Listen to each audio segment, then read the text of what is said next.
Hello, I'm Sally Armstrong.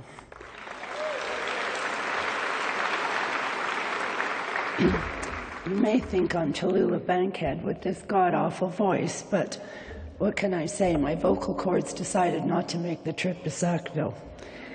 Anyway, I want to tell you a story. It's a story about a conversation I had many years ago. You know, the thing about conversations is the telling of it. It's that art of a conversation that's almost always a pleasure, but it may be a lifesaver, and sometimes it's even a game changer. I'll never forget the one I had in January 2001. I was on assignment as a journalist in Kandahar, Afghanistan. The Taliban were in charge. It was a very spooky time to be there. Most of the world had no idea that what was happening in this city that was 8 months away from becoming a focal point of the whole world was happening fast and furiously. There was a 5-year drought that had turned the ancient place into a dust bowl. The Taliban had turned the soccer stadium into a chamber of horrors. That's where they stoned women to death. That's where the crowds came baying like wolves as they watched the bloodthirsty horror. The streets had potholes as big as cars. Everything was in a state of disrepair. This was a city that was very hard to have a conversation in because half the people didn't know the truth and the other half wouldn't tell the truth.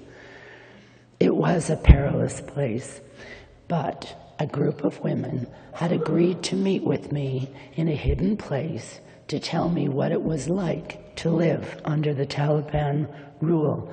They knew we had to hide because if the Taliban ever caught them talking to me, they would be punished, badly punished. So together, they told me about the draconian rules they had to live with. They showed me the black painted windows that had to be painted over so no one could see them. They showed me the little wedge shoes they were wearing because the Taliban didn't like the sound of the tap, tap, tap of a woman's shoe.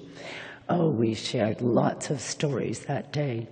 When I finished asking my questions that I needed for the story I was writing, and I closed my notebook, that's when the conversation really took flight. As women do, we talked about our kids, we talked about our kitchens, we talked about the struggles that all women endure. But then, as though a script writer was invisibly guiding the conversation, as though maybe I'd passed some sort of trust test, they began to talk about a man they detested. They told me this man was ruining their country. They told me this man was wrecking their religion. I said, who is this guy? They said, his name is Osama bin Laden. This was before 9/11. Osama bin Laden's name was not a household word. But by now, the floodgates had opened for these women. They wanted to tell me more. They wanted to show me where he lived. The passion in the conversation revealed the hatred they had for this man. So we donned burqas and off we went to the very edge of Kandahar city to find the house that Osama bin Laden was living in. All the way they chatted to me about the draconian rules this man had brought upon them, how their daughters were not allowed to go to school, how they were not allowed to go to work. Although they were all working, they were working in a hidden place. But as they told a story, as people do, one would launch into the story, the next one would pick up on the tail end of it and launch into another one. The conversation became more and more personal as we approached the place that had altered their lives. And as conversations do, they began to gossip. They said, this man's son, Osama bin Laden's son, had been married just 2 weeks before. They described the lavish reception and a raucous party where video cameras whined and music blared until 5 o'clock in the morning. This in a city where citizens would be arrested for being out after dark, where photos were forbidden, where watching television and listening to music could get you into jail. As a journalist, I knew I'd struck gold with this conversation. But more than that, as a woman, I knew I'd made new friends. Women are like that. Once the storytelling begins, there's no ending to it. Well, we finally got to this home of Osama bin Laden, and it was my turn to do the talking. I said, who is this guy? How does he get to live in such a palatial estate? Remember, a 5-year drought had ruined the place. It was really a dust bowl.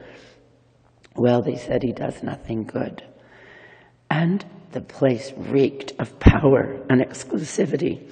I was shocked to see a palatial estate, marble pillars, a beautiful green lawn, and flowers all over the place. And then the girl said, oh, he has houses like this in all 5 cities in Afghanistan. But the conversation didn't stop there. What they said next was, he doesn't work in any of those houses. He works in a cave 30 kilometers north of Kandahar city. That's what the girls were saying in January 2001. We gossiped all the way back to town. They told me about our special forces guys. They said, we know where they go. We know who they sleep with.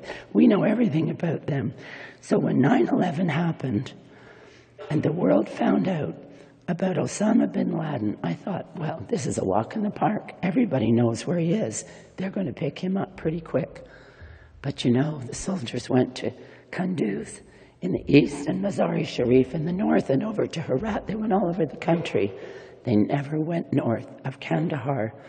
I told that story in a speech in Montreal, and the next thing I knew, a Radio-Canada reporter called me, and she said, is it true that you knew where Osama bin Laden was? I said, you know, for an ex-gym teacher from Oakville, Ontario, that's a pretty big claim. I told her what the girls had told me, and I said, the point is, even the CIA wasn't smart enough to ask the women. The women always know what's going on in the village. The conversation at the water well is an art form. It passes information, gossip, recipes, escape routes, the lot. It's wise to listen to women. They have mastered the art of conversation. Thank you.